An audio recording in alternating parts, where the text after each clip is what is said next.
Welcome to the Coin Bureau Weekly Crypto Review. Here are this week's top headlines in the crypto news. Serial outages on Solana. Cryptocurrencies' fastest blockchain goes down for what must be the dozenth time since its launch, causing Sol's price to slide. Does Solana still have potential? Shiba Inu founder is out. Ryoshi scrubs his social media after bidding farewell to the Shiba Inu community with no explanation. What's next for the Dogecoin killer? Optimism Airdrop. Ethereum's second largest Layer 2 scaling solution airdrops its governance token, foreshadowing similar moves by competitors. Which Layer 2 will be next to do an airdrop? Crypto hiring and crypto firing. Crypto exchanges cut jobs while asset managers create new crypto opportunities. What does it all mean for the crypto market? Fiat versus cryptocurrency. Argentinians and Turks turn to crypto in the face of exponential inflation. Could we see the same happen elsewhere? Central banks, CBDCs and cryptocurrencies. The central banks of Brazil and India reveal their CBDC plans while the Bank of England talks stablecoins. Everything you need to know. And a closer look at last week's top performing cryptos and where they could be headed next. All this and more in just a moment. Good morning, afternoon, or evening. Thank you for tuning in. My name is Guy, and what you're about to see is educational content, not financial advice. You can find any topics you're looking for using the timestamps in the video timeline. And now for today's top stories. Last week, the Solana blockchain experienced yet another outage. It lasted 4 hours, and it was reportedly caused by a bug related to cold storage, aka offline, transactions. Given all of Solana's other recent outages and the general decline of the crypto market, the most recent outage caused many Sol holders to sell, resulting in a 10% decline for Sol shortly afterwards. As someone who holds Sol as part of their personal portfolio, I can't deny that watching all these outages hasn't been pretty, and I've pointed them out as being a problem in our Solana updates. So this begs the question of why Sol holders like me continue to hodl despite the constant breakage of the Solana blockchain, especially since there are comparable alternatives like Near Protocol that don't experience outages. I obviously can't speak for others, but in my case, my conviction mainly comes from the massive amount of money that has been poured into the project by institutional investors.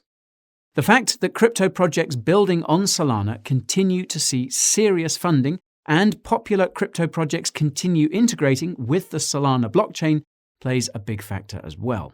Logically, this then begs the question of why institutions continue to invest so heavily in Solana's ecosystem, and the answer was actually revealed at Algorand's Decipher conference last November. On the Growing the Algorand Ecosystem panel, crypto VCs revealed institutions don't care about Solana's outages. They know the technology and the team are solid, and that's enough for them. In other words, institutional investors are confident that these constant outages will eventually be resolved, and this attitude, combined with the allocation to back it, speaks volumes to Solana's potential. Now, don't get me wrong, this doesn't mean that Solana couldn't succumb to its competition. As I mentioned just a moment ago, Solana has very similar competitors that are similarly well capitalized. That's why it's always best not to put all your eggs in one basket, and to also have a longer-term vision of a crypto project, regardless of its current issues. It's what the institutions are doing, after all.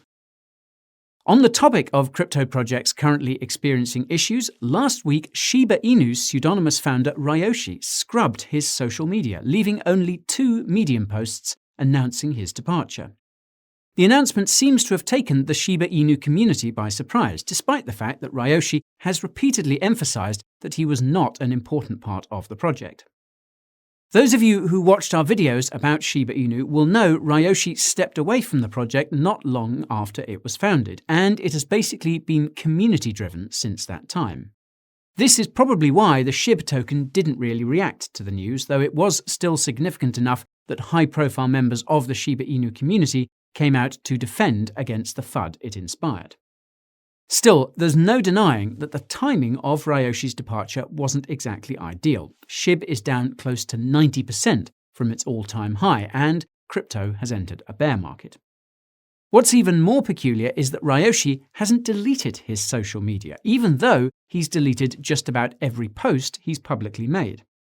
This suggests he could be planning on making a surprise appearance at some point in the future. But if this is the case, then why go through the trouble of deleting everything that's been said in the past? It seems nobody has the answer, and it doesn't help that Ryoshi's real identity is still unknown.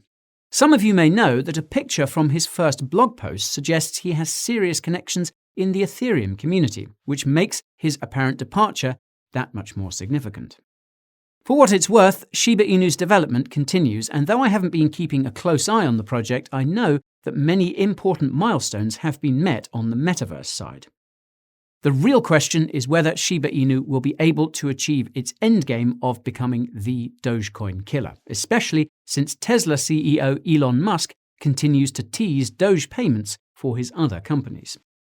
If you're wondering which of these two meme coins has the most potential, you can check out my video using the link in the description. Now, another popular crypto project that made the headlines last week was Optimism, Ethereum's second largest Layer 2 scaling solution by total value locked, third if you count the Polygon sidechain. Optimism made the news because of the airdrop of its highly anticipated governance token with the ticker OP, an airdrop that had been revealed back in April. Now, the OP token airdrop was scheduled for May the 31st, and with over 250,000 wallet addresses eligible to claim, it went just about as well as you might expect, given the circumstances. First, it was found that a few users had managed to claim OP tokens in advance by interacting directly with the smart contract for the token before a front end had even been built. When the airdrop officially began, Optimism almost broke because of all the demand, with the team reportedly scrambling to increase the protocol's throughput while users clamoured to claim OP. After OP began to list on centralised exchanges, its price predictably crashed, and this resulted in a governance proposal to ban the, quote, mercenary actors who immediately sold their tokens from participating in future airdrops. As you might expect, this proposal was extremely controversial, with crypto influencer and OG Kobe stepping in to highlight how ridiculous it is to consider banning sellers with his own satirical proposal, which was subsequently removed from the Optimism Governance Forum. Other members of the Optimism community also countered the controversial proposal by pointing out that any attempts at clamping down on these would-be sellers will only result in them moving their capital to competing Layer 2s for Ethereum, notably Arbitrum, which uses the same scaling technology. On that note, Arbitrum could potentially be the next Ethereum Layer 2 to announce a token of its own, and that's because it has secured more than $120 million from various crypto VCs since it began. Call me crazy, but I reckon these crypto VCs want a return on their investment. For reference, Optimism also raised around $180 million from various crypto VCs, and colour me surprised that a token eventually came along. There's also the question of competition. Optimism airdropping its own token is likely tempting Arbitrum to respond in kind, especially since the presence of the OP token arguably makes Optimism more competitive. There's precedent for this too. When SushiSwap airdropped the Sushi token during DeFi Summer, Uniswap really had no choice but to follow suit if it wanted to remain competitive, and about a month later, the Uni token was live. Assuming Arbitrum will be issuing a token of its own in response to Optimism, this means now is the time to interact with its Layer 2 so that you become eligible for the snapshot. If an Arbitrum token is announced, it's likely that it could see the same sort of price action as the OP token once it lists on centralized exchanges, so keep that in mind before you ape in. If you're wondering where else you can find crypto airdrops, well, look no further than the link in the description. Anyways, coins and tokens aren't the only things crashing in cryptocurrency these days. Crypto companies have taken a hard hit as well, especially those that had lots of exposure to Terra Classic. This includes cryptocurrency exchanges who, besides holding Luna and UST in their own wallets, have seen a substantial decline in revenue because there simply isn't all that much crypto trading going on. It seems that many crypto exchanges increased their expenses to unsustainable levels during the crypto bullrun because Coinbase and Gemini are just two titans that will be cutting their workforces by 10%. Coinbase has really taken the spotlight in this regard, and that's because it has gone as far as telling newly hired employees that they'll be losing their jobs before they even get to start them. Meanwhile, crypto exchanges like FTX and Binance seem to have been better with their money management, with the former managing to become the second largest exchange by trading volume in May, and the latter announcing a $500 million development fund. As such, it could be said that money isn't necessarily leaving the crypto industry per se. All that's happening is that capital is being allocated in different ways and in different places by different entities. An easy example here is Fidelity, which recently announced that its digital assets arm will be doubling its workforce to over 110 employees. For context, Fidelity is one of the largest asset managers in the world, and the fact that it's effectively doubling the size of its crypto arm should be a wake-up call to the no-coiners. Another great example is blockchain analytics company Chainalysis, which is reportedly offering triple pay to British police with digital asset experience. Now, this is one of the many reasons why I believe central bank digital currencies will never get off the ground. Why get paid a six-figure salary to work on a dystopian technology when you can make triple the pay or more working on technologies that promote financial freedom? In case anyone is wondering, crypto jobs can and often do pay twice as much as their no-coiner equivalents. And though many crypto companies are cutting back on hiring, there are still thousands, if not tens of thousands, of crypto job openings. If you're interested in working in crypto, then someone has a video on how you can do just that. Now, where was I? Yes, fiat versus cryptocurrency. Now, if you follow us on Twitter or Instagram, you might remember seeing this image. It's a chart of the US dollar versus BTC, and as you can see, the USD has gone completely flat. It looks worthless compared to BTC. Now, besides the bullish case this makes for BTC, it also underscores the fact that much of the price appreciation we're seeing among assets of all kinds is coming from the gradual devaluation of fiat currencies through money printing. For a long time, people didn't pay attention or even notice that their purchasing power was being taken away from them. But the perfect combination of macro factors has converged to make inflation the number one issue in just about every country in the world. If you've watched any of our videos about which countries will be next to adopt Bitcoin, you'll know that high inflation is one of the predicators of Bitcoin adoption at the national level. Of the larger countries, Turkey and Argentina have the highest levels of inflation, and this has been the case for quite some time. It should come as no surprise then that crypto adoption has been extremely high in both countries, so much so that both of these countries have taken measures to prevent the adoption of cryptocurrency.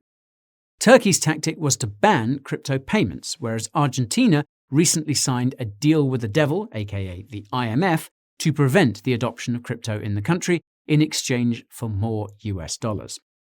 The ironic thing there is that the US dollars being given to the Argentinian government are quickly losing value too, as inflation in the United States approaches double digits.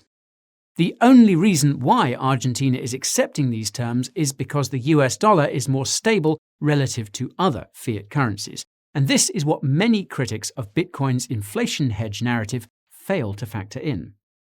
Yes, BTC is volatile, but relative to the readily available alternatives for the average person in many developing countries, it is significantly less volatile. Never mind that BTC's volatility has been declining over time as investors slowly come to a collective agreement about its true value relative to fiat. BTC also can't be confiscated, which is an important feature during times of financial stress, since governments tend to react by trying to centralize control of the financial system as much as possible to prevent people from ditching their fiat currencies. This actually seems to be one of the primary motivations for creating a central bank digital currency, and you can learn more about what the central banks are planning by using the link in the description. Now, speaking of central banks, the Central Bank of Brazil recently revealed its vision for the digital real, Brazil's upcoming central bank digital currency, in a research paper for the Bank for International Settlements, the so-called Bank for Central Banks. Consistent with the CBDC plans I explained in the video I just mentioned, a digital real would give the Brazilian central bank total control over the population's purchases.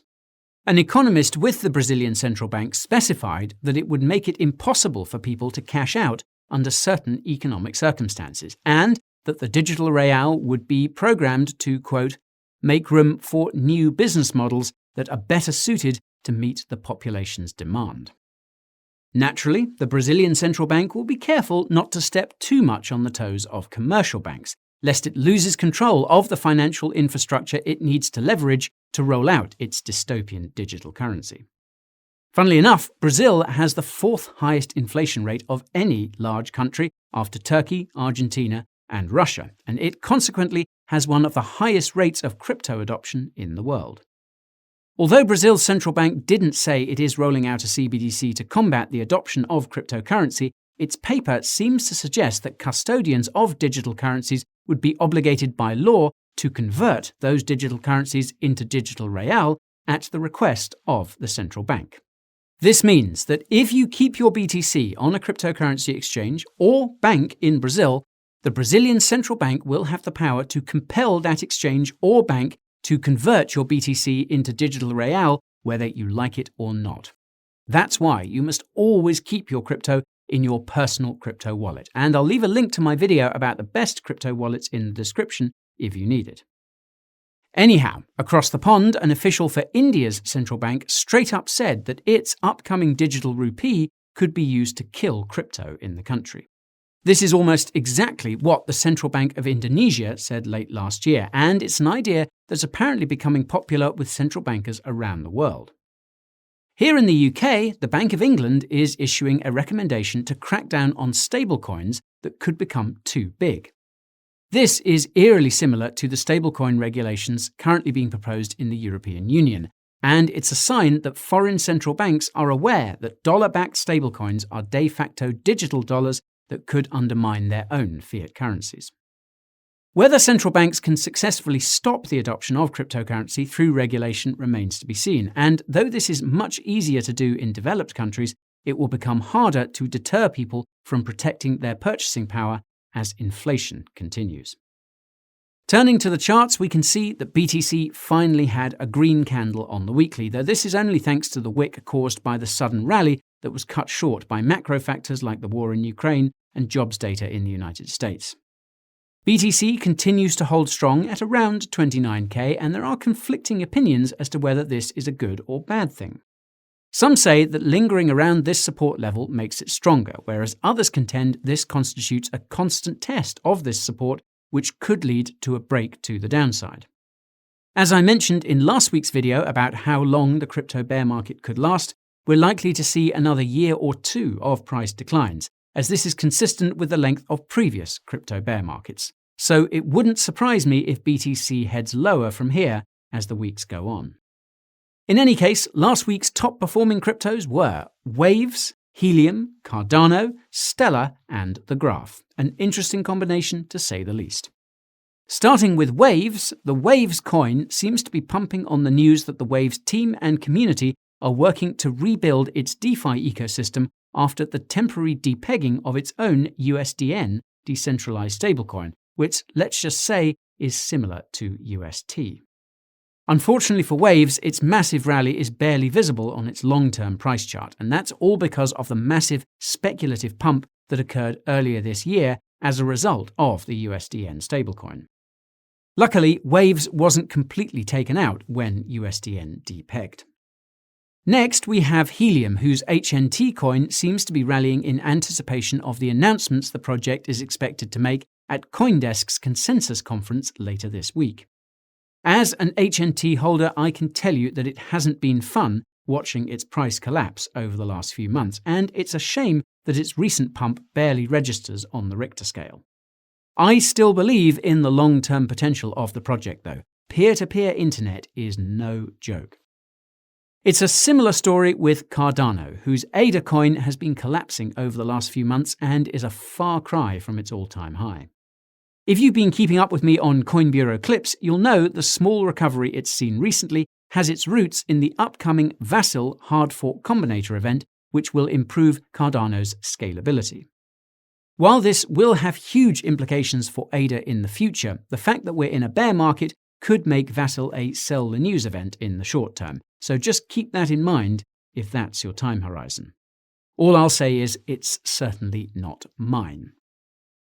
Then there's Stellar, whose XLM coin is experiencing some positive price action in anticipation of Stellar's own appearance at CoinDesk's consensus conference later this week. You know, I might just have to do a video covering the highlights if they prove to be important. It's too bad that XLM isn't exactly shooting for the stars, but the silver lining is that it seems to be getting some organic demand from all the integrations and partnerships Stellar has secured, most notably with MoneyGram for remittance payments. And finally, we have The Graph, whose GRT token is taking a trip up north on the news that its data indexing protocol will become fully decentralized by early next year. Certainly good news. The bad news is that GRT's price chart is one of the most painful, and that might have something to do with the fact that GRT's circulating supply has increased by almost 4x over the last year or so. Clearly, there wasn't enough demand to make up for all this sell pressure. You can learn more about the graph using the link in the description, but be aware that we made the video shortly after the project went live. An update will be coming at some point, I promise. And that is all for today's Coin Bureau Weekly Crypto Review. If you enjoyed it, you know what to do. Hit that like button, subscribe button, and bell icon too. If you're looking to maximize your gains during the bear market, the Coin Bureau Deals page is where you should go. You can find the link to that resource and many others in the description below. Thank you all so much for watching, and I'll see you all in next week's episode.